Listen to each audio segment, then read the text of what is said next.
Hello and welcome to our presentation on data mining in social media.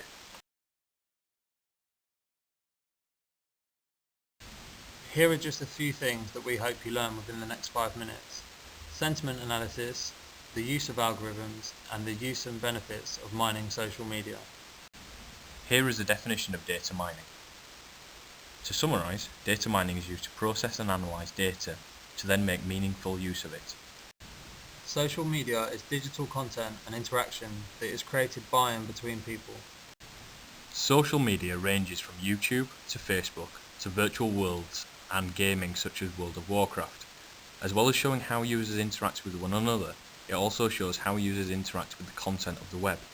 Social media has billions of users on hundreds of sites, giving huge traces of human activities. By using data mining and machine learning to reduce the noise, we can make data meaningful. Within mining social media, we must consider how big and dynamic the data is. The size of the data must be large enough to be meaningful, scoped to meet requirements and within the system's capabilities. Data is constantly changing and being updated, so this also must be considered. As a practical example, we will use Twitter. As with many items on the web, the data from Twitter is unstructured. We need to extract the tweets as a long string of text. This will include information such as the author, text of the tweet, and the hashtag. The string must be broken down into these sections. We can scrape websites looking for keywords as well as how long to complete the search for. We can set keywords, for example iPhone, Android, or BlackBerry. We can complete a sentiment analysis which looks for predefined terms that are associated with good or bad sentiments.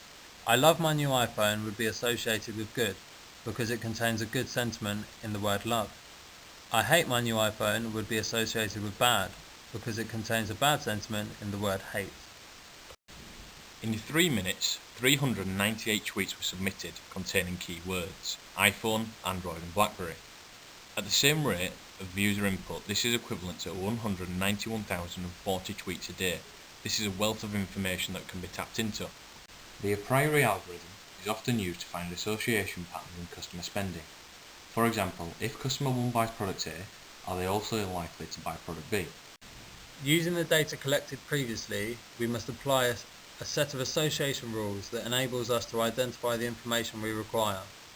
In this case, we wish to discover which operating systems are mentioned in tweets and what comments or types of comments are said about them. Here is the pseudocode for the algorithm. Although this may look very confusing, everything will become clearer in the next few slides. Here we have a database with tweets and the keywords that were extracted. We scan the database and output how many times each keyword appeared. We set a parameter so anything with a frequency under this is disregarded as being insignificant. In this case it's 0.5. The table C1 shows the frequencies and the table L1 shows the frequencies above 0.5. Apple has been dropped as it has a probability of 0.25. This is worked out by the frequency divided by the number of tweets. C2 shows all the possible values of L1, and a second scan of the database is completed to find out how many times those instances appear. For example, the number of times iPhone and iOS appear in the same tweet. We drop the highlighted sections as they are less than 0.5, which is worked out by the number of times both keywords appear divided by the number of tweets. The result of the algorithm is the combination of items that appear frequently within the database are highlighted. This can be extended to show does iPhone and bad appear frequently or iPhone and good appear frequently. If people who mention X, iPhone or Android, also say Y, good or bad, then we can state a relationship exists between them. An association rule is an implication of the form X then Y, meaning X is the antecedent, a thing that exists before, and Y is the consequent, the thing that following. iPhone is good, Android is bad. To further our findings, we could incorporate clustering through the k-means algorithm, which would allow us to discover information on things such as brand alliance and which user groups are more likely to stay with the current system. In this article, they combine the k-means algorithm and the a priori algorithm.